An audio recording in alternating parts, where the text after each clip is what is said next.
Factor बहुत ज्यादा है, जो अपने साथ एक बहुत बड़ा हमेशा एक सरप्राइज पैकेज लेकर आते हैं। जब वो बोलते हैं तो बहुत शानदार बोलते हैं, और जिस तरीके से वो मूव कर रहे हैं अभी अलग अलग स्टेट्स में, उससे लगता है कि ये कहीं ना कहीं किसी ना किसी को बड़ा मेजर डेंट करेंगे और अपनी पार्टी को तो मजबूत कर ही रहे हैं। अभी इनके अलायंस बनने शुरू हुए हैं यूपी में। मैं बात कर रहा हूं एक ऐसे व्यक्ति की जिसको बहुत ज्यादा इंट्रोडक्शन की जरूरत नहीं है। तालियों से हम स्वागत करना चाहेंगे ओवैसी साहब का। स्वागत है सर, आप आइए, और मेरे सभी सहयोगी यहां पर आ जाएं। दिनेश, गौरव, सुमेरा, आइए प्लीज।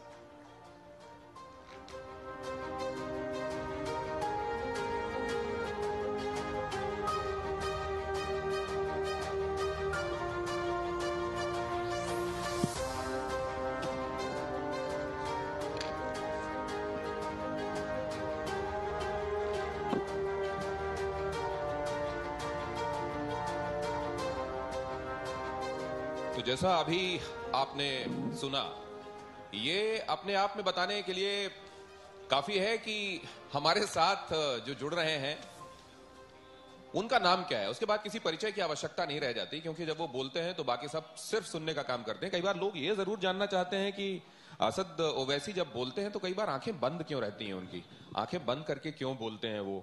क्या आंखें खोलकर बोलते हुए उनको कुछ बातें समझ में आता है कि नहीं बोल पाएंगे इसलिए है, या इतना तल्लीन हो जाते हैं बोलते हुए कि आंखें बंद हो जाती हैं?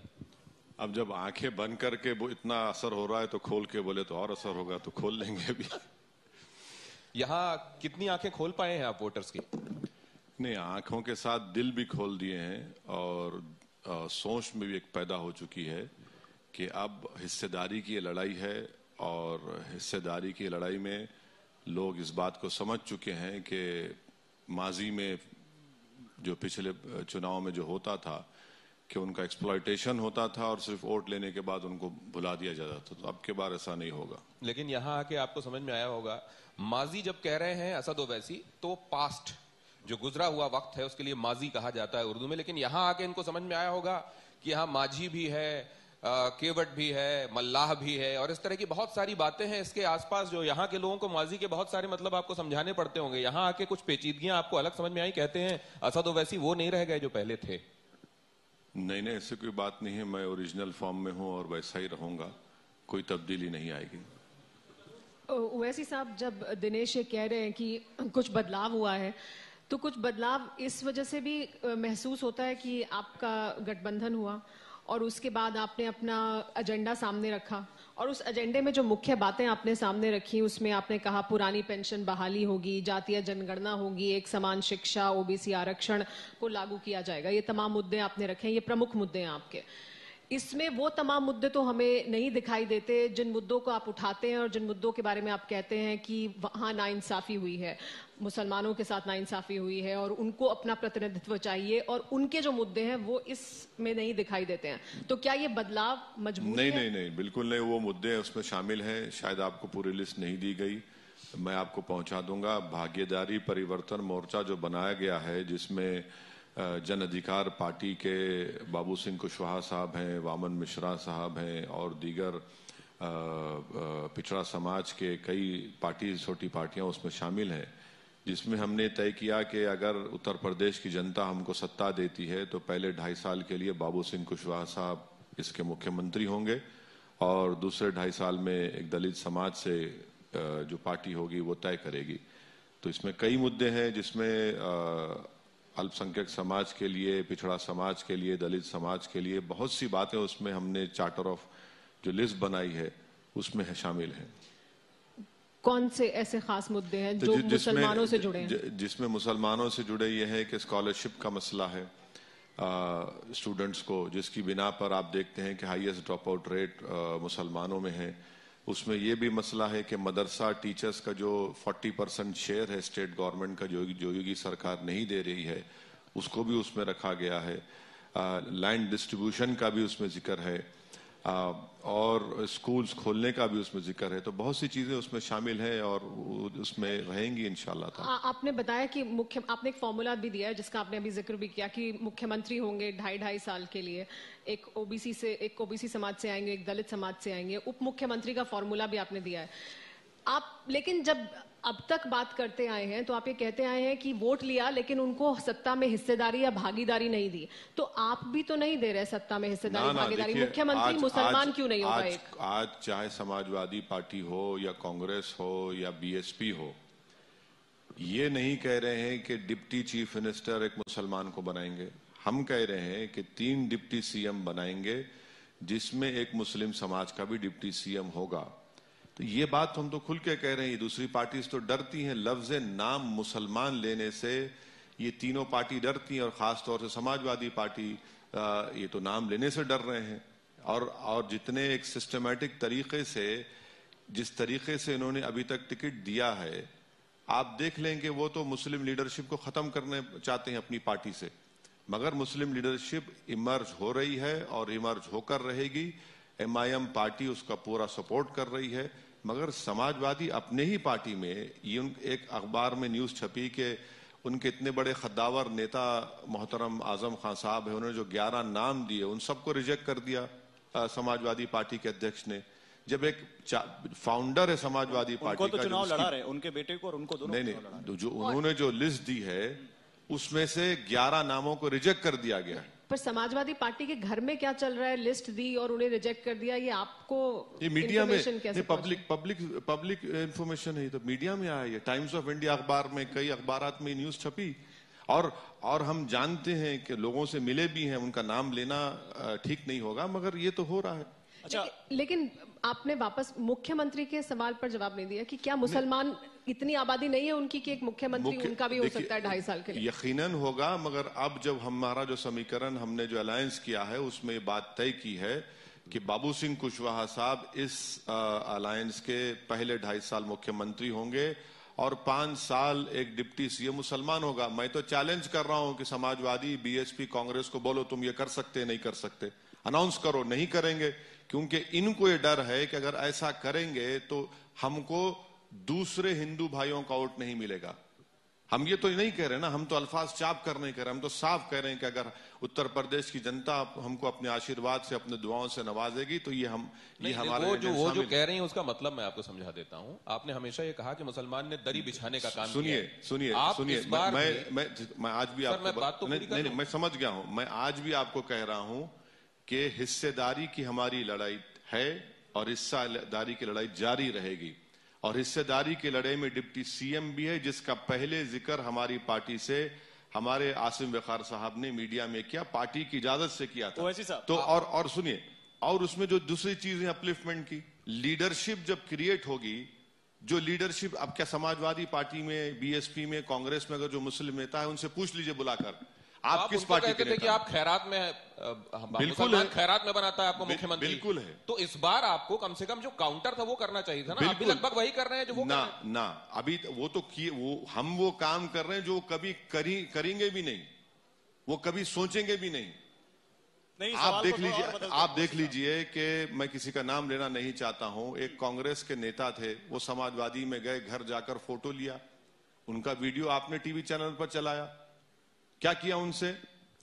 आपके कई इन लोगों को आप घर बुलाकर अपने साथ खड़ा करके उनको बेइज्जत करते हैं, और आप बात करेंगे सामाजिक न्याय की। नहीं ओवैसी साहब, इसको थोड़ा और आगे बढ़ाते हैं। देखिए, आप पर हमेशा आरोप लगता है कि आप बीजेपी की बी टीम है। आज ये सवाल नहीं पूछेंगे, आज इस सवाल को थोड़ा और बढ़ाते हैं। ऐसा क्यों लगता है कि कोई भी बड़ी विपक्षी पार्टी, आप समाजवादी पार्टी का नाम ले रहे हैं, कांग्रेस का नाम ले रहे हैं, आपको उस विपक्ष में वो चंक देने को तैयार नहीं है? आप बंगाल गए, कांग्रेस पार्टी से गठबंधन की खबरें आई, गठबंधन नहीं हुआ। आप उत्तर प्रदेश में समाजवादी पार्टी से गठबंधन करना चाह रहे थे, नहीं हुआ। भागीदारी मोर्चा बनाया, उसमें से ओपी राजभर निकलकर चले गए समाजवादी पार्टी के साथ, अब आप भागीदारी परिवर्तन मोर्चा में। तो कोई भी विपक्षी पार्टी, क्योंकि कमोबेश आप भी विरोध कर रहे हैं बीजेपी की पॉलिसीज का, आप विरोध कर रहे हैं मौजूदा सरकार का, लेकिन विपक्ष आपको उस विपक्ष वाले चंक में हिस्सा क्यों नहीं दे रहा है, या विपक्षी बड़ी पार्टियां आपके साथ क्यों नहीं आ रही? क्या कोई क्रेडिबिलिटी को लेकर सवाल है? नहीं, अल्लाह का शुक्र है कि मैं इस गुलामी के समीकरण में शामिल नहीं हूं। मैं गुलामी के समीकरण में शामिल नहीं हूं, मैं आजाद हूं। और जहां तक बंगाल का सवाल है, कभी भी नहीं। मैंने साफ तौर पर इस चुनाव में भी हमसे सवाल किया गया था मीडिया के जरिए, हमने कहा कि कांग्रेस और बीजेपी को छोड़कर हम अलायंस करेंगे। लोग कहते क्यों नहीं करते? और मैं चाह रहा था समाजवादी पार्टी से, नहीं, बिल्कुल नहीं। किसने कहा आपसे? नहीं, आपने कहा कि अखिलेश जी के साथ गठबंधन हो जाए तो अच्छा बिल्कुल नहीं, बिल्कुल नहीं। ये कभी आप ऑन रिकॉर्ड मैंने इस बात को नहीं कही। जहां तक भागीदारी संकल्प मोर्चा का जो महाशय का आप नाम लिए, वो खुद कन्वीनर थे, वो चले गए, तो अब मैं क्या करूं? जिसमें बाबू सिंह कुशवाहा भी थे, जन अधिकार पार्टी के, जिसमें आज जितने पार्टियां, लेकिन विपक्षी पार्टी नहीं, सुनिए, कोई हमको फर्क नहीं पड़ता। हर पार्टी अपना अपना फैसला करने के लिए तैयार है, और जब 10 मार्च को नतीजा आ जाएगा, सामने नतीजा दिख जाएगा सबको, उसमें क्या बात है? उसमें कोई बात नहीं है। वो नहीं करना चाह रहे, मत करिए। हमको क्या उससे कोई फर्क पड़ने वाला है? हम अपना रास्ता तय करेंगे, अपनी मंजिल मकसूद की तरफ पहुंचेंगे, और मुझे यकीन है कि अक्लमंद को मंजिल नहीं मिलती, दीवानगी की हद तक जब कोई आदमी अपने मिशन पर निकलता है तो उसको अपनी मंजिल मिलती है। अब ये लोग तो ख्वाब में ही मुख्यमंत्री बन गए। अच्छा हुआ ना कि हमारा उनका साथ नहीं, वरना वो तो ख्वाब में देख लेते हमको भी।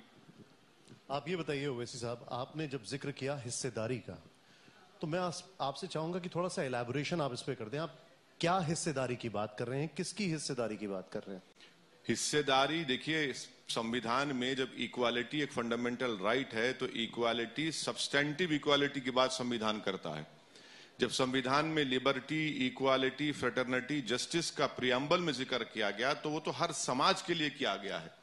हम ये बता रहे हैं कि जो पैरामीटर्स डेवलपमेंट के, अगर अनएम्प्लॉयमेंट ले लीजिए, सबसे ज्यादा अनएम्प्लॉयड मुसलमान है। अगर आप देखेंगे कि इसके पास जमीन 2 एकड़ से सबसे ज्यादा कम है, मुसलमान है। अगर आप ये देखेंगे कि सिर्फ 3% लोग ग्रेजुएट होते हैं, वो मुसलमान है। अगर आप देखेंगे सबसे ज्यादा जो पलायन होता है उत्तर प्रदेश से, 51% मुस्लिम्स का पलायन होता है। और सबसे ज्यादा जो पैसा आता है, जो लोग बाहर जाते हैं इस प्रदेश को छोड़कर या देश को छोड़कर जाते हैं उत्तर प्रदेश के, सबसे ज्यादा उनका कंट्रीब्यूशन है। तो पॉलिटिकल हिस्सेदारी जरूरी है। जैसा कि बाबा साहब अम्बेडकर ने कहा था कि डेवलपमेंट और इंसाफ के लिए ताले की चाबी वो पॉलिटिकल रिप्रेजेंटेशन है।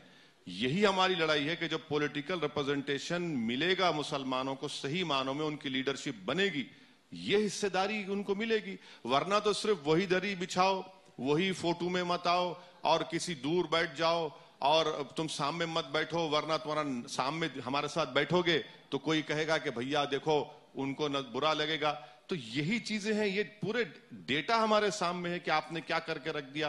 मुजफ्फरनगर का राइट जब हुआ, एक एग्जाम्पल दोनों समझाने के लिए, उस वक्त 69 मुस्लिम एमएलएस थे। 50,000 आजादी के बाद मुसलमान बेघर हो गए। आज भी उन जगहों पर, उन जमीन पर, उन मस्जिद पर नहीं जा सकते।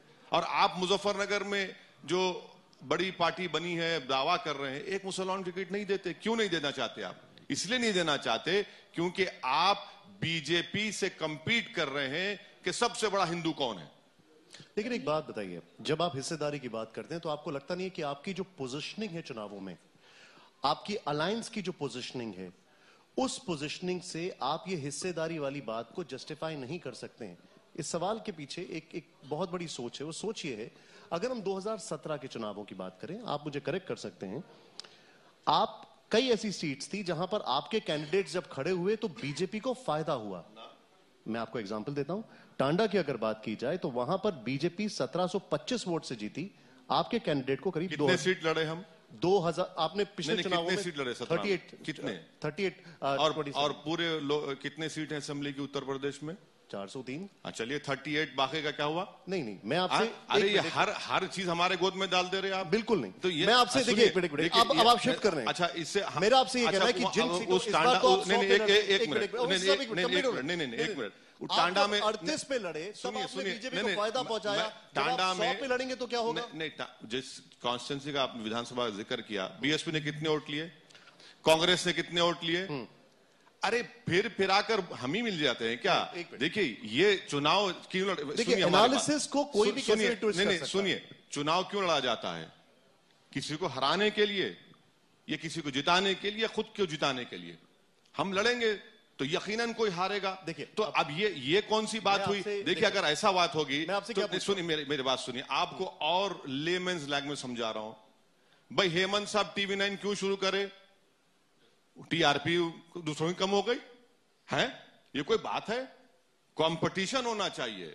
जब तक कंपटीशन होगा तभी तो वैल्यू बढ़ेगी। तो अब आप सीरियस है ना भाई, जब टीवी में कंपटीशन हो सकता है तो पॉलिटिक्स में क्यों नहीं हो सकता? मुझे एक बात और नुकसान फायदा ये देखिए, ये क्या कोई साहूकार की दुकान है भाई? हर चीज में कंपटीशन होना चाहिए। आपका ये कि ये लोग यही तो समझ रहे हैं ना कि नहीं, मैं आपको बता रहा हूँ, नहीं सुनिए, ये मैं आपको खत्म कर रहा हूँ। ओवैसी साहब शायद उनको मैं खत्म कर रहा हूँ, उनको बात शायद आप आसानी से समझा दें। अगर उन्हें ये बता दें कि आपका मकसद क्या है, भारतीय जनता पार्टी को हराना या उसे जिताना? मेरा मकसद भारतीय जनता पार्टी को हराना हो तो शुरू दिन से रहा है। तो ये कह रहे हैं कि जो आपकी राजनीति है उससे वो जीतेगी। नहीं हेमंत साहब, ये मकसद जनसंघ से यही मकसद रहा है, ये मकसद जनसंघ से रहा है। ये मकसद और पुख्ता उस वक्त हुआ जब हम 14 साल के थे, हमारे घर के सामने आकर नारे लगाते थे कि मुसलमान खबरस्तान या शमशान। उस वक्त से हम देख रहे हैं, मगर इसका यह मतलब तो नहीं निकलेगा ना कि मैं दरी बिछाऊंगा, मैं इनके पैरों के पास पड़ा रहूंगा, गुलामी इनकी करूंगा और ये डरा डरा कर हमसे वोट हासिल करेंगे और मुझे इंसाफ नहीं करेंगे। अच्छा, ये एक बात सुनिए, मुस्लिम वोट की वजह से बीजेपी नहीं जीत रही है। डेटा कहता है कि बीजेपी इसलिए जीत रही है कि बीजेपी को ओबीसी, दलित ये वोट ज्यादा मिल रहा है। तो अच्छा, मेरी वजह से अगर बीजेपी जीत रही है मुसलमानों की वजह से, तो 2014 और 2019 में बीजेपी को सिर्फ 6% मुस्लिम वोट मिला। एक बात, ये एम्पिरिकल डेटा है। अब इस पर कोई सवाल नहीं करेगा। इस पर सवाल इसलिए नहीं होता कि आप जितनी देर से भी अभी बात कर रहे हैं 20-25 मिनट से, आप लगातार समाजवादी पार्टी के खिलाफ बात कर रहे हैं, बीजेपी के खिलाफ कम बात किया। आप पूछ लीजिए, हम बोल रहे हैं आपको। आप नहीं पूछे तो हम क्या करेंगे? नहीं, तो इस सवाल को और बड़ा कर देते हैं ना ओवैसी साहब। लेकिन जो नहीं, बारी बारी से पूछिए, मैं बैठा हूं आप चारों के दरमियान में, आराम से पूछिए, कहीं नहीं जाने वाला हूं। आपने कहा मुसलमान वोट की वजह से नहीं जीत रही है, ओबीसी वोट मिल रहा है, दलित वोट मिल रहा है। अब तो आपने गठबंधन कर लिया, ओबीसी, दलित, मुसलमान, यही तो है आपका गठबंधन। तो ये सारे वोट भी तो आपको मिल रहे हैं। आप यही तो हम कह रहे हैं, ये सामाजिक न्याय है, ये सामाजिक न्याय है जिसको अंग्रेजी में कहते हैं ये रेनबो कोएलिशन है। जब कुशवाहा, बाबू सिंह कुशवाहा साहब बाबूजी हमारे साथ हैं, वामन मिश्राम साहब साथ हैं, ये सही मानों में सामाजिक न्याय की लड़ाई होगी। नहीं तो अब ये सुनिए, अब आप देखिए कि बीएसपी और सपा मिलकर 2019 का चुनाव लड़े। मैथमेटिक्स के ऊपर तो जीत जाना चाहिए था, मगर क्या हुआ, नहीं जीत पाए। 14 में हम नहीं थे, आप अखिलेश हार गए। अखिलेश के लीडरशिप में 3 चुनाव सपा हार चुकी है। नहीं, तो असदुद्दीन ओवैसी कंपटीशन की बात कर रहे हैं अगर, तो फिर उनके लिए सबसे बड़ा कॉम्पिटिटर कौन है? बीजेपी है, समाजवादी पार्टी है, कोई और है? कौन है? देखिए, जब आप इलेक्शन लड़ते हैं तो आपकी जिम्मेदारी पहली यह है कि आप हर अपने मुखालिफ जो पार्टी के कैंडिडेट है उसकी इज्जत करें, उनसे आपका मुकाबला है। नहीं तो कौन चुनौती आपके लिए? हर विधानसभा में किसी पार्टी का एक उम्मीदवार स्ट्रांग होता है तो आपका मुकाबला उनसे होता है। और मेरा मानना यह है कि अखिलेश यादव में और योगी आदित्यनाथ में कोई फर्क नहीं है, एक सिक्के के दो रुख हैं ये लोग। घुमंड के एतबार से, गुरूर के एतबार से, मनमानी करने के एतबार से, इंडिविजुअल अपने डिसीजंस लेने के एतबार से, कोई इन दोनों में फर्क नहीं है। आपने अभी तक जितनी बार भी बोला, अखिलेश जी के लिए बोला, योगी जी के लिए बोला, बीएसपी को लेकर आपने कभी कुछ नहीं बोला। और आप पूछिए ना, आपको मैं बैठा हूं, आप पूछे तो बोलेंगे। बीएसपी को लेकर जो हमारी आपसे आखिरी बार बातचीत हुई थी उसमें भी आपने कहा था कि वो एक ऑप्शन है, वो भी ऑप्शन आपके साथ क्यों नहीं हो पाया, क्यों मटेरियलाइज नहीं हो पाया, उसके पीछे की क्या वजह? देखिए, आज मैं डिस्क्लोज कर रहा हूं, हमारे पार्टी अध्यक्ष शौकत साहब से राज्यसभा के एक बीएसपी के एमपी ने 4 मरतबा मुलाकात की लखनऊ में, 4 मरतबा की। मैं उनका नाम नहीं लेना चाह रहा हूं। राजी हो गए थे, फिर उसके बाद अचानक वो अपना फैसला बदल लिए। तो ठीक है, वो उनका फैसला है, हमको उससे कोई मतलब नहीं है। आपने इसका ये मतलब नहीं है कि देखिए, हम पर ये भी तो इल्जाम लगता है कि आप अलायंस नहीं करना चाहते। अरे हम तो बातचीत किए, अब आप नहीं करेंगे तो मैं क्या करूं? आप क्या वजह है, आपको क्या लगता है? नहीं, क्यों आपसे अलायंस करने में झिझक है? देखिए, किसी को भी फॉर दैट मैटर। बिहार में तो बीएसपी हमारे साथ थी। यूपी में क्या हुआ? नहीं, बिहार में कुशवाहा साहब के साथ हम अलायंस में थे और हम 5 सीट जीते, अलायंस में थे, वहां पर बीएसपी भी उसमें शामिल थी। अब उत्तर प्रदेश का मैं देखिए, कोई अगर पार्टी अपना फैसला लेती है तो उनसे पूछना चाहिए, मैं कैसा बोलूंगा उनकी तरफ से। उत्तर प्रदेश में आपको सीरियसली नहीं ले रहे हैं, आपको पॉलिटिकली आपको सीरियस कैंडिडेट नहीं मानते, या आपको खतरा मानते हैं? नहीं, अब तो मान चुके हैं कि खतरा है और इंशाअल्लाह ताला ये जीत में तब्दील होगा। अब पहले के इनको ये बात समझ चुके हैं कि 2017 की एमआईएम पार्टी नहीं है, क्योंकि पिछले 5 साल में बड़ी मेहनत हमारे पार्टी के तमाम मेंबर्स ने, लीडर्स ने मेहनत की है, एक बहुत मुकाम पैदा किया है। हम लोग जिला परिषद के चुनाव में भी हमारे 19-20 लोग जीते हैं, कई मुकामात पर दूसरे नंबर पर आए हैं। तो यकीनन अब इनको लग रहा है एक तकलीफ हो रही है, इसीलिए तो चीख पुकार कर रहे हैं। अच्छा ओवैसी साहब, एक सवाल सामने से। मैं एक सवाल करना चाह रहा हूँ, या आपके सवाल का जवाब भी हो सकता है कि एक तो सीधे सवाल का ओवैसी साहब टेढ़ा जवाब देते हैं, वो सीधी बात नहीं कहना चाह रहे हैं, बार बार उसको पूछा जा रहा है। आपने वो जो सवाल किया उसमें भी वही बात निहित है। ये सीधी बात ये है जो लोगों की समझ में आ रही है, जो आंख खोल कर वोटर आपको देख रहा है, मैं तो एक वोटर ही हूँ, कि आप जिनको मुसलमानों का सबसे ज्यादा सपोर्ट मिलता है जिस पार्टी को, उसके आप सबसे बड़े आलोचक हैं और आप उसी का वोट काट रहे हैं। तो अगर कहीं पे उसको जीतने की संभावना भी है बीजेपी से, और आप बीजेपी को हराना भी चाहते हैं, लेकिन जहां बीजेपी की हारने की संभावना है और समाजवादी पार्टी के जीतने की संभावना है, वहां आप समाजवादी पार्टी के वोट काट करके और उसको जितवा देते हैं। 10 तारीख इसका आप जवाब नहीं देते। 10 तारीख के दिन, और ये जनता समझ रही है। सुनिए, सत्ता सब समझ रही है। सुनिए जी, आप समाजवादी को वोट डालेंगे?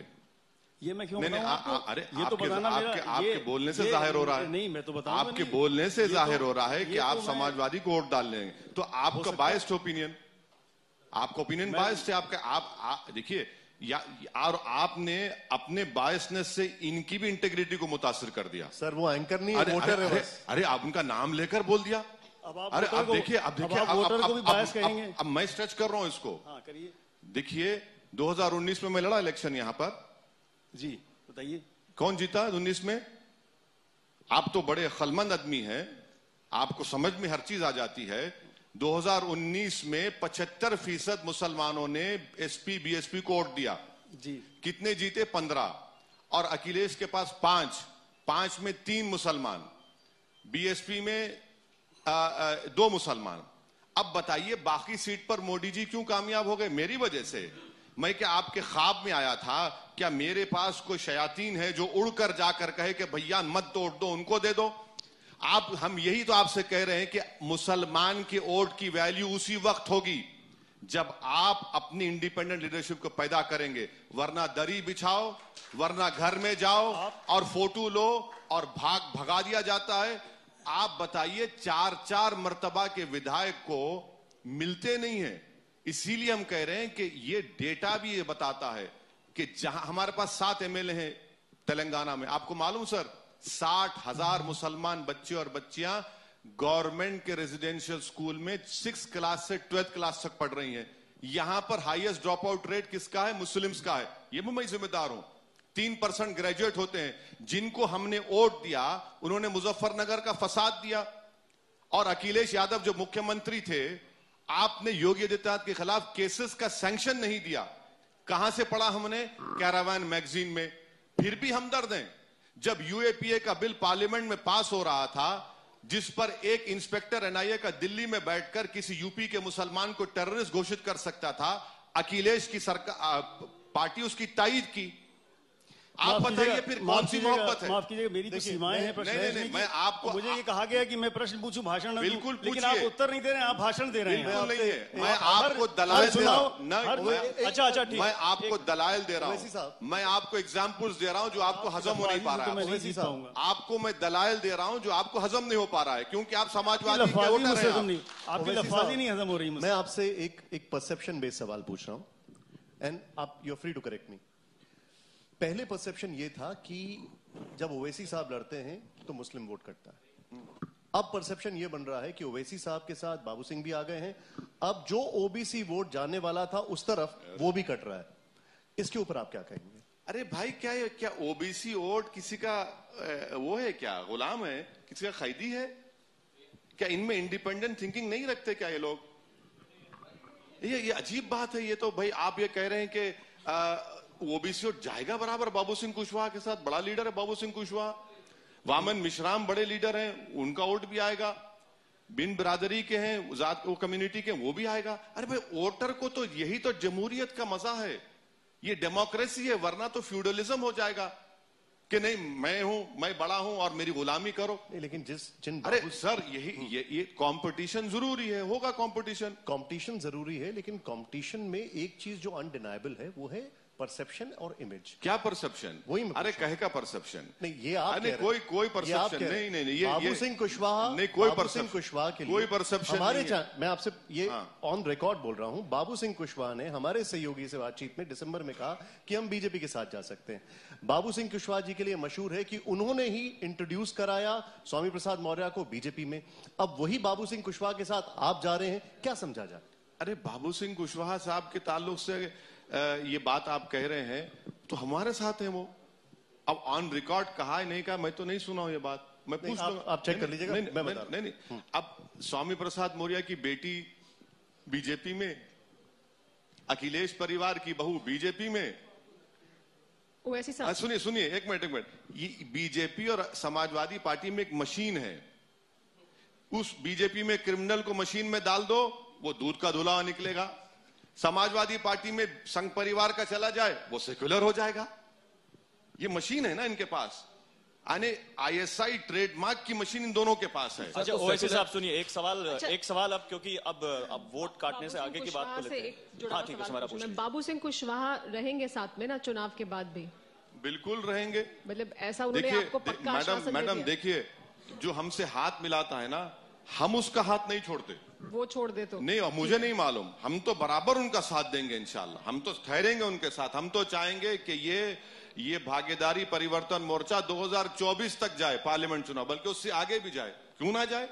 जब हम उनको मुख्यमंत्री का अपना कैंडिडेट मान रहे हैं तो हम इंशाल्लाह पूरा साथ देंगे। चलिए ठीक है, फिर आपको शुभकामनाएं आपके भागीदारी परिवर्तन मोर्चे के लिए। लेकिन ओवैसी साहब थोड़ा बात को आगे बढ़ाते हैं। हो गई आपके भागीदारी परिवर्तन मोर्चे की बात, अभी हम और करेंगे।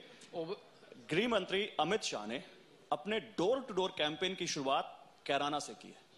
कैराना का मुद्दा 2017 में बहुत रहा, 2019 में रहा, और एक बार फिर ऐसा लगता है कि 2022 में भी वो मुद्दा बनाने की कोशिश कर रहे हैं। और जब हम और आप बात कर रहे हैं तो उनका मथुरा का भी कार्यक्रम है। आपको मालूम है कैसे डिप्टी सीएम का एक मथुरा को लेकर ट्वीट आया था। असदुद्दीन ओवैसी इस रणनीति को कैसे समझते हैं? क्या मैसेज देने की कोशिश है? देश के होम मिनिस्टर हैं, लखीमपुर खीरी से शुरू करते पद यात्रा, कौन रोका उनको? हाथरस चले जाते, कौन रोका उनको?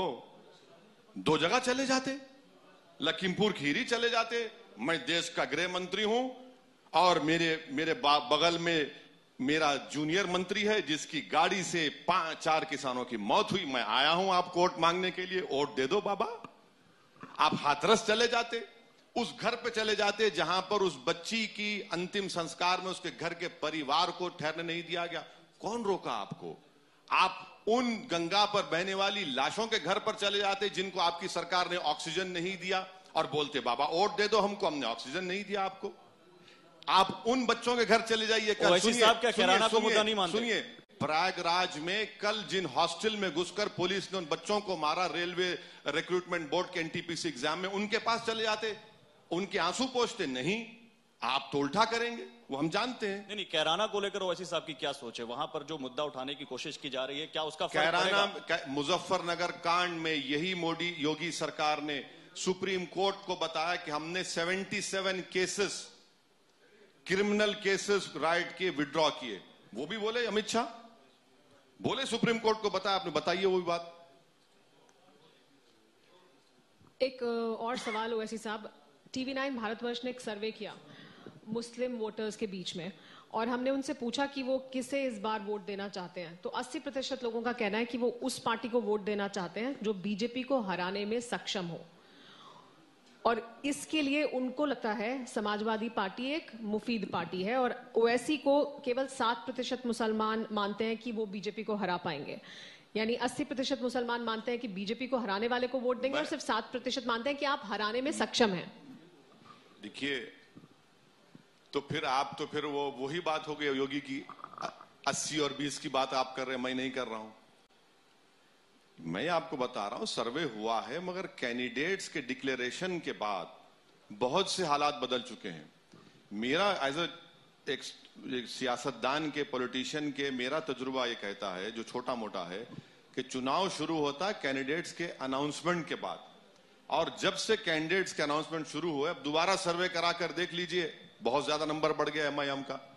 ये होगा आपका पहले का सर्वे। हमने बंगाल में भी सर्वे कराया था, वहां भी लोग बोल रहे थे कि ओवैसी जी के साथ नहीं जाएंगे और नहीं गए। एक मिनट, बंगाल में हम सिर्फ पहली मर्तबा 6 सीट लड़े, हमारा किसी से कोई अलायंस नहीं था। हाँ, हमारी वो मौलाना साहब से हम उनके घर गए थे, बातचीत किए थे उनसे, मगर उनसे कोई अलायंस नहीं हुआ। उनसे कांग्रेस का उनसे अलायंस हुआ था।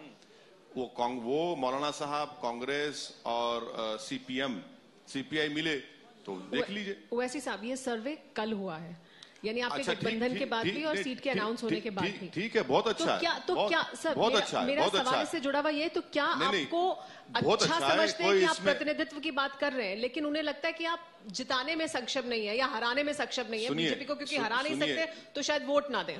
आपका सर्वे कोई कुरान की आयत नहीं है, आपका सर्वे है, और हो सकता है कि टेलीफोनिक सर्वे होगा, और बहुत से सर अगर इन सर्वों को मान लिया, हमारे रिपोर्टर्स गए थे, टेलीफोनिक नहीं था। एक मिनट, अगर इन सर्वेस को मान लिया जाए तो फिर सरकार कौन बना रहा है, वो भी सर्वे आ रहा है।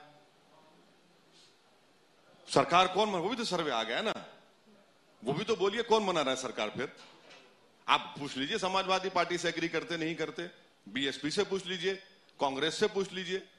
आप लोगों ने जो सर्वे किया तो आपने तो इलेक्शन ही खत्म कर दिया।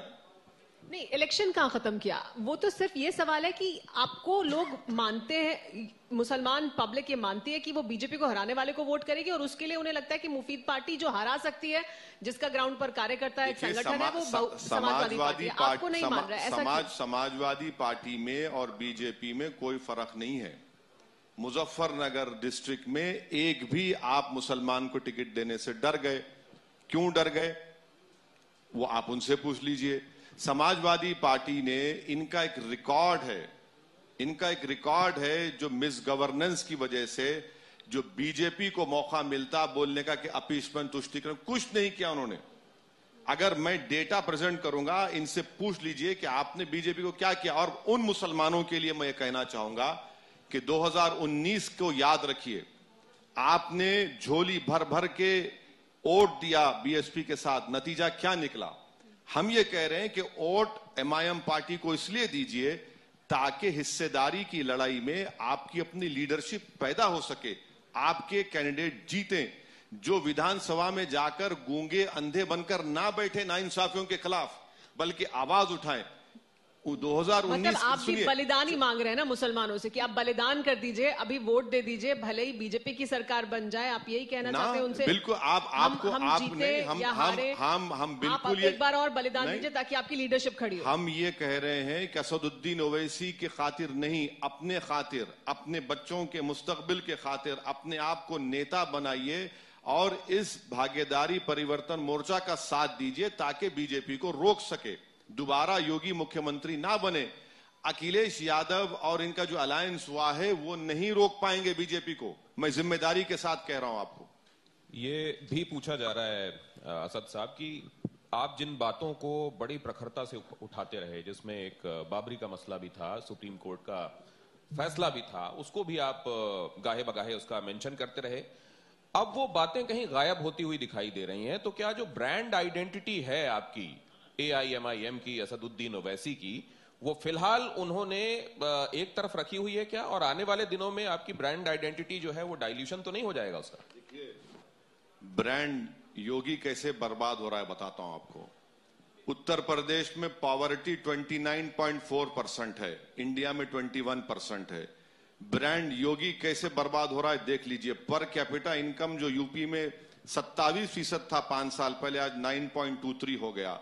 ब्रांड योगी और मोदी कैसे बर्बाद होगा आप देख लीजिए कि यूपी में यूथ अनएम्प्लॉयमेंट, ग्रेजुएट में जो 5 साल पहले 21 था, आज 51% ग्रेजुएट अनएम्प्लॉयमेंट है। टेक्निकल डिप्लोमा के सर्टिफिकेट 66% है। आप बताइए ये कौन सा ब्रांड की बात कर रहे हैं जो एक एग्जाम नहीं करवा सकते बगैर आज शाम को वो आ रहे हैं सर, उनसे भी पूछूंगा उनके ये पूछ लीजिए, ये पूछ लीजिए। लेकिन सर अभी तो आपसे जवाब चाहिए। देखिए हमारा फिलहाल आपके जो हमारे ब्रांड की फिक्र मत करिए, हमारा ब्रांड सुबह क़यामत तक बरकरार रहने वाला है। हमारा जो ब्रांड है वो ओरिजिनल ब्रांड है। फॉर द टाइम बीइंग आपने कुछ चीजों को किनारे रखा है। ना, कोई किनारे नहीं रखा। हमारा जो ब्रांड है, हम जैसे आपको दिखते हैं वैसे ही है। हमारे ब्रांड में कहां फर्क है? आपको फर्क नजर आ रहा है? नहीं तो आप क्या समझते हैं? आप जो बात कहते रहे कि राम मंदिर बनने के संदर्भ में सुप्रीम कोर्ट के फैसले के संदर्भ में अभी इस वक्त आपकी सोच क्या है? सुप्रीम कोर्ट के ताल्लुक से जस्टिस JS वर्मा ने कहा था, चीफ जस्टिस ऑफ इंडिया ने, supreme court is supreme but not infallible. ये असदुद्दीन ओवैसी ने कहा था। ये जस्टिस JS वर्मा, जिनको बाज लोग बड़ा बेहतरीन जूरिस्ट और जज मानते हैं, उन्होंने कहा था। सुप्रीम कोर्ट का फैसला आ गया, वो सुप्रीम कोर्ट का फैसला मानना तो पड़ेगा ना। तो यहां पर राम मंदिर के बनाने को लेकर भारतीय जनता पार्टी बड़ी प्रमुखता से बातें कहती है लोगों के बीच में, तो आप ये बातें कहेंगे ना लोगों के सामने जाकर कि ये चैलेंजेबल है और ये कभी भी किसी भी भारतीय जनता पार्टी से हम ये पूछना चाह रहे हैं कि 6 दिसंबर 1992 को जो क्रिमिनल CBI ने इन्वेस्टिगेशन किया, जिसमें ट्रायल कोर्ट ने कह दिया कि कोई मुलविस नहीं है, आप अपील क्यों नहीं करते? अपील तो करना चाहिए ना, रूल ऑफ लॉ के तहत आपको, सरकार को। नहीं, फिर ओवैसी साहब की तकरीरों से मुद्दा और अरे सुन तो लीजिए आप, अभी तो असल मुद्दे पे आप आए आपके TRP के, सुन लीजिए। हाँ। तो आपने मक्का मस्जिद का बॉम्ब ब्लास्ट, आपने अपील नहीं करते उसमें। ये ट्रेन का ब्लास्ट हुआ, आप उसमें अपील नहीं करते। क्यों नहीं करते भाई? आप तो टेररिज्म को कुचलना चाहते हैं ना, तो कुचलिए ना, अपील तो करिए। फिर किसने किया? यही तो हमारा मुद्दा है, यही तो हमारा सवाल है। साथ बाबू सिंह कुशवाहा या आपके दूसरे सहयोगी जो जुड़े हुए हैं, जो जाति के ताल्लुक से कुछ भी हो लेकिन धर्म के ताल्लुक से हिंदू हैं, बिल्कुल है। सबके लिए आपका संदेश क्या है? राम मंदिर के मुद्दे पर आपका संदेश ये है कि सुप्रीम कोर्ट ने कुछ भी कहा हो, जस्टिस वर्मा ने ये कहा था। देखिए, जस्टिस वर्मा जो ने कहा था वो तो ऑन रिकॉर्ड कहा था। बाबू सिंह कुशवाहा अपने मजहब पर चलेंगे, उसमें कौन रोक रहा है? पर चलना भी चाहिए। क्या बाबू सिंह कुशवाहा कह रहे हैं कि बस मेरा ही मजहब की डोमिनेशन चलेगा, दूसरा कोई नहीं चलेगा? नहीं कहते हैं। क्या वामन मिश्राम साहब इस बात को कह रहे हैं? नहीं कह रहे हैं। कौन मेजॉरिटेरियज्म को प्रमोट कर रहा है? कौन प्रमोट कर रहा है? कौन इस तरह की नफरत पैदा कर रहा है?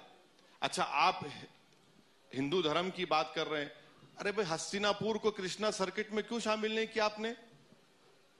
वो भी तो एक तारीखी जगह है, आपने नहीं शामिल किया उसको। नहीं, हम ये जानना चाह रहे हैं वैसे साहब, फिर आपकी तकरीरों में वो मुद्दा है? क्योंकि तकरीरों में मुद्दा गायब जब तकरीर होगी तो TV9 पे लाइव दिखाइए, मजा आ जाएगा। जब हमारी भी TRP पड़ेगी। अभी हम देख रहे हैं उसमें गायब है ये मुद्दा इस समय। अरे सुनिए ना, अब हम क्या बोलेंगे, आपको क्यों कहेंगे? बोलेंगे जरूर, जब आपको उसमें मजेदार। एक बात बताइए तो इस्तेमाल करिए।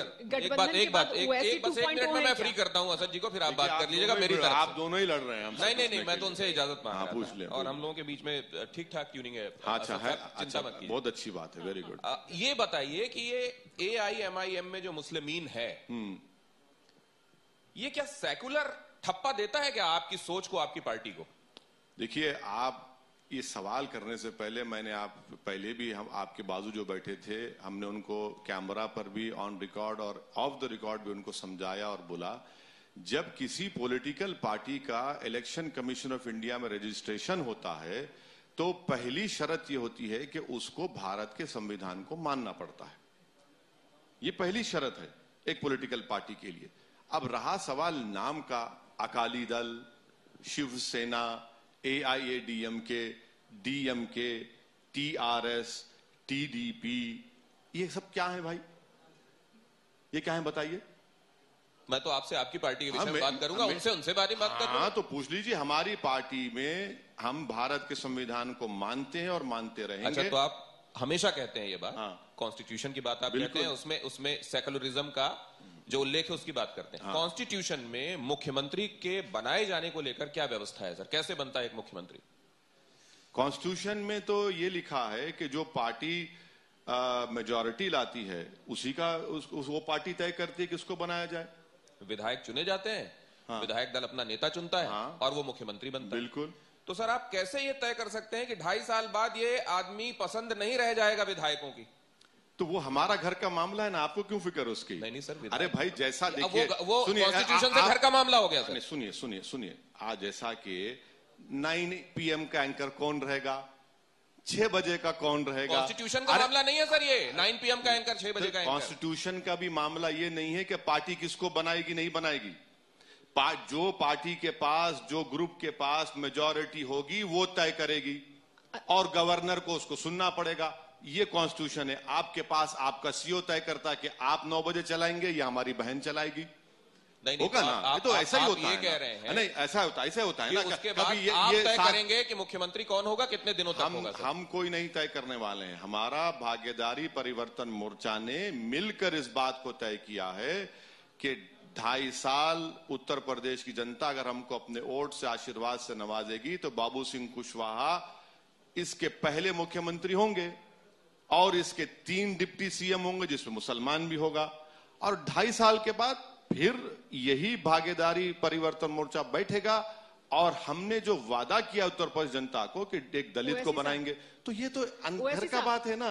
इसमें आपको क्यों तकलीफ हो रही है? क्यों तकलीफ हो रही है? चलिए, घर का मामला है, लेकिन बाबू सिंह कुशवाहा बाहर रहेंगे। बाहर रहेंगे क्योंकि उनको बहुत सारे मामलों में अभी तक जमानत नहीं मिली, कुछ में मिल गई है, कुछ में नहीं मिली है, तो बाहर रहेंगे तब तो मुख्यमंत्री रहेंगे। अरे इंशाल्लाह बाहर ही रहेंगे, आजाद रहेंगे, और इंशाल्लाह पूरा यकीन है कि जितने केसेस हैं वो सबसे बरी हो जाएंगे, वो बिल्कुल बरी होंगे। ये यकीन किस आधार पर? मुझे यकीन है भारत के कोर्ट्स पर, और वो इनसे इंसाफ करेंगे बाबू सिंह कुशवाहा। ओवैसी साहब, जब अब आखिरी बार पिछली बार सत्ता सम्मेलन के मंच पर आए थे तब यूपी चुनाव में जिन्ना की एंट्री हो चुकी थी। आज जब आप आए हैं तब पाकिस्तान की भी एंट्री हो चुकी है। कौन किया? नहीं, मैं आपसे सवाल, मेरा सवाल सुन लीजिए। कौन किया? मेरा पॉलिटिकल पार्टीज कर रही है। कौन सी पार्टी? उसमें समाजवादी भी है, बीजेपी है। नहीं, डरिए मत, नाम बोलिए। मैं डर नहीं रहा हूं, मैं बता रहा हूं। मेरा सवाल सुन लीजिए सर। मैं ये पूछ रहा हूं, क्या उत्तर प्रदेश का चुनाव जिन्ना, पाकिस्तान और इन मुद्दों पर होगा, या बेरोजगारी, महंगाई, इन मुद्दों पर होगा? उत्तर प्रदेश का चुनाव किसान की बर्बादी, उत्तर प्रदेश का चुनाव नौजवानों की बेरोजगारी, उनका मुखद्दर बन गया। उत्तर प्रदेश का चुनाव कोविड के सेकेंड वेव में गंगा में बहती हुई लाशें, जिसको योगी सरकार ने उनको यतीम और लाचार बनाकर छोड़ दिया। उत्तर प्रदेश का चुनाव सामाजिक न्याय सही मानों में कमजोरों को उनका हिस्सा मिले, उस पर होगा। ये मुद्दों पर होगा। अब जिसको पाकिस्तान से इतनी मोहब्बत है, मुझे नहीं मालूम कि यहां पर क्यों पाकिस्तान को लेकर है। मेरी जबान से तो नहीं निकला, मगर दूसरों की जबान से निकलता है तो लगता है कि कुछ ऑर्गेनिक कनेक्शन है इनका पाकिस्तान से। अच्छा, जो दिक्कत नहीं आता कि पाकिस्तान इनको ख्वाब में भी नजर आता, दिन में भी नजर आता, उठते बैठते नजर आता। हमको तो 47 के बाद पाकिस्तान नजर ही नहीं आता हमको। ओवैसी साहब, इस पे मैं एक थोड़ा सा क्लैरिफिकेशन देना चाहूंगा। आज अखिलेश जी हमारे साथ थे, उन्होंने कहा कि मुझे मिसकोट किया गया है। मैंने पाकिस्तान का रेफरेंस पॉइंट दिया था चीन के लिहाज से, उनको मिसकोट किया गया है। हाँ। लेकिन सवाल यहां पर यह है कि वो मिसकोट को भी बीजेपी पिक करती है और उसको वहां पे अच्छी तरीके से आगे बढ़ाया जाता है। मैं आपसे एक से सुन लीजिए। मैं ये जानना चाहता हूं, जो यूपी का मुसलमान है, जब उसके सामने पाकिस्तान का रेफरेंस आता है, तो आप उसको बखूबी जानते हैं, उसका रिएक्शन क्या होता है? वो पाकिस्तान को कितना रिलेट करता है, या ये जो स्पिन डॉक्टर्स वाला काम चल रहा है, ये कितना वहां पर अपील करता है? तो यही सवाल आपको अपने सर्वे में पूछना चाहिए था। आपको ये सवाल उस सर्वे में पूछना चाहिए था कि पाकिस्तान और जब जिन्ना की बात पूछी जाती है तो क्या ये मुसलमानों के खिलाफ इस्तेमाल होगा, नहीं होगा। आपने अच्छा आइडिया दिया, लेकिन मैं आपसे जानना चाहता हूं। और दूसरी बात ये कि अखिलेश को आपके जैसे टीचर की जरूरत है, आपके जैसे मेंटोर की जरूरत है। नहीं। वो मैं सही कह रहा हूं। नहीं, आपने आप यहां पर पर्सनल बोल रहे हैं। मैं फ्रिवोलस तरीके से नहीं बोल रहा हूं। सवाल कुछ और है। आप देखिए, आप इसको थोड़ा सा लाइटली लेके जा रहे हैं। मेरा सवाल आपसे बड़ा एक सीरियस इशू पर है कि यूपी का जो मुसलमान है, आपने अच्छा आइडिया दिया, हम सर्वे करा लेंगे। यूपी का जो मुसलमान है, जब उसको पाकिस्तान से रिलेट किया जाता है, या जब पाकिस्तान का इशू यहां पर थोपा जाता है, तो वो इसको चिढ़ता है, इसको पसंद करता है, इससे नफरत होती है। क्या होता है इसका इंपैक्ट? मुसलमानों को कोई वास्ता ही नहीं है पाकिस्तान से, भारत के। हम तो इंडियन बाय चॉइस हैं, जो आप नहीं हैं। मैं इंडियन बाय चॉइस हूं, आप बाय बर्थ हैं। मेरे पास 2 हैं, मैं बाय बर्थ भी इंडियन हूं, बाय चॉइस भी हूं। हम तो रिजेक्ट कर दिए जिन्ना के पैगाम को। भाई अखिलेश यादव को जिन्ना का नाम लेने की जरूरत क्यों पड़ गई, ये हमको समझ में नहीं आज तक। भारत के उत्तर प्रदेश छोड़िए, भारत के किसी भी मुसलमान को 1947 में जो हमारे बुजुर्गों ने फैसला लिया, हम उस फैसले पर कायम हैं आज भी और रहेंगे कल भी। हमको क्या करना है, वहां क्या हो रहा है, ये क्यों लेते हैं नाम। और आप यकीन सही कह रहे हैं, इसको हैंडल दिया गया बीजेपी को इस्तेमाल करने के लिए, 4-5 दिन तक वही चलता रहा। फिर उसके बाद इन्होंने हैंडल दे दिया पंजाब में मोदी की प्राइम सिक्योरिटी का। आप टीवी 9 पर 3 दिन चला, मैं खुद देखा, वही शो चल रहा था प्राइम टाइम पे। आपने फिर कुछ कह दिया, फिर उनको हैंडल दे दिया। भाई समाजवादी यही तो करती है ना, यही तो हमारी इनसे मुखालिफत है कि हमारे रोजगार के मुद्दे, पॉलिटिकल एम्पावरमेंट के मुद्दे, हिस्सेदारी की लड़ाई, मुसलमानों की इज्जत की लड़ाई, मुसलमानों को आप बात ही नहीं करते। आप क्या कहना चाह रहे हैं, समाजवादी जानबूझ के बीजेपी को ऐसे इश्यूज दे रही है? यकीनन करती है। नहीं, मैं फिर से मैं एलिगेशन, समाजवादी पार्टी बिल्कुल समाजवादी जानबूझ के बीजेपी को टेक ओवर देती है कुछ चीजों को? जब समाजवादी पार्टी के प्रेसिडेंट ये कहते हैं, ये कोई समाजवादी का कोई छोटा मोटा मुस्लिम नेता ने नहीं कहा बात, ये समाजवादी के प्रेसिडेंट ने बात कही है, तो उन्होंने एक जिम्मेदारी उनकी है ना। ये आप बोले हैं, अब उसको जस्टिफाई कर रहे हैं, उसको नहीं मिसकोट किया गया। कहां मिसकोट किया गया भाई? आपने जो बोला जबान से वो देश ने सुन लिया। नहीं, केवल समाजवादी नहीं है इसमें। ओवैसी साहब सुनिए, अभी हम जब बात कर रहे हैं, देश के पूर्व उपराष्ट्रपति हामिद अंसारी साहब ने एक संस्था के मंच से बोला कि भारत में असहिष्णुता बहुत बढ़ गई है, मोदी सरकार में बहुत ज्यादा नागरिक राष्ट्रवाद को सांस्कृतिक राष्ट्रवाद में बदलने की कोशिश हो रही है। और दिलचस्प बात यह कि जिस संस्था के मंच से उन्होंने ये बोला, उस संस्था पर आरोप लगते हैं आईएसआई से फंडिंग के, उस संस्था पर आरोप लगते हैं पाकिस्तान से जुड़े होने के, भारत में दंगा कराने के। मेरा सवाल सर, प्लीज मेरा सवाल सुनिए। आप जब हामिद अंसारी साहब की बात कर रहे हैं, सर मेरा सवाल तो सुनिए। नहीं सुनिए, मैं आप जवाब दूंगा जी। हामिद अंसारी साहब इस देश के 2 मर्तबा वाइस प्रेसिडेंट रह चुके हैं। हामिद अंसारी साहब इस देश के IFS के बड़े बड़े डिप्लोमेट्स और यूनाइटेड नेशन में भारत की तर्जुमानी करे हैं। मैं हरगिज आपकी इस बात को तैयार सर, मेरा सवाल नहीं पूरा होने दिया। मैं कबूल करने के नहीं सर, आप हामिद अंसारी के बारे में इस तरह उंगलियां नहीं उठा सकते, नहीं उठा सकते। मेरा सवाल सुन लीजिए। मैं इसको मानने नहीं सर, मैं रिजेक्ट करता हूं। हामिद अंसारी एक देशभक्त है और देशभक्त रहेगा। आप नहीं जानते, सुनिए, आप नहीं जानते हामिद अंसारी के पूर्वज मुख्तार अंसारी कौन थे? बिल्कुल जानता हूं, गलत है, पर अंसारी रोड भी है। नहीं गलत है। सुनिए सर, मेरा सवाल हामिद अंसारी साहब के बारे में नहीं है। मेरा सवाल यह है कि क्या हम मोदी विरोधी या देश विरोध कैरिड अवे हो जाते हैं और पाकिस्तान के एजेंडे पर आ जाते हैं? आप इस तरह सवाल करके उत्तर प्रदेश के और भारत के मुसलमानों को शक की सुई तरफ कर रहे हैं। आप इस तरह के सवाल करके हामिद अंसारी को ये बताना चाह रहे हैं कि देशभक्त नहीं है, बड़ा सरासर गलत बात है। हामिद अंसारी जिंदगी भर अपनी भारत की मकबूलियत के लिए, भारत को ताकतवर बनाने के लिए लगाई है। और हामिद अंसारी पर इस तरह का सवाल करना बहुत गलत है, नाजेबा है, इसको आपके साथ नहीं करना चाहिए। नहीं, बिल्कुल नहीं कर रहा हूं, लेकिन मेरा सवाल पूरा नहीं हुआ। मैं ये पूछ रहा हूं, क्या सरकार विरोध में हम इतने कैरिड अवे तो नहीं हो जाते कि हम देश विरोधी ताकतों के पिच पर खेलने लग जाए? क्या है हामिद, देखिए फिर आप हामिद अंसारी पर शक कर रहे हैं। आप हामिद अंसारी पर शक क्यों कर रहे हैं, जो देश का 2 वक्त का वाइस प्रेसिडेंट, जो अपनी जिंदगी 40 साल की जिंदगी डिप्लोमेटिक सर्विस में भारत के झंडे को उठाता रहा, आज उस पर आप, उनके खानदान ने भारत की जंग आजादी में इतनी कुर्बानियां दी। मैं आपके सवाल का जवाब नहीं दूंगा, क्योंकि जवाब दूंगा तो आपका शक जो है उसको साबित करने की आप कोशिश कर रहे हैं। मैं नहीं मानता। हामिद अंसारी एक देशभक्त हैं और देशभक्त रहेंगे इंशाल्लाह। अच्छा, ओवैसी साहब, इससे जुड़ा एक, इसको अगर दूसरी तरह से पूछा जाए, जो अभी जिक्र हो रहा है अखिलेश यादव का कि उन्होंने बयान दिया, एक जिन्ना को लेके बयान दिया, फिर एक और बयान दिया जिसको एक अलग तरह का वो ये आरोप लगा रहे हैं कि स्पिन देने की कोशिश की गई।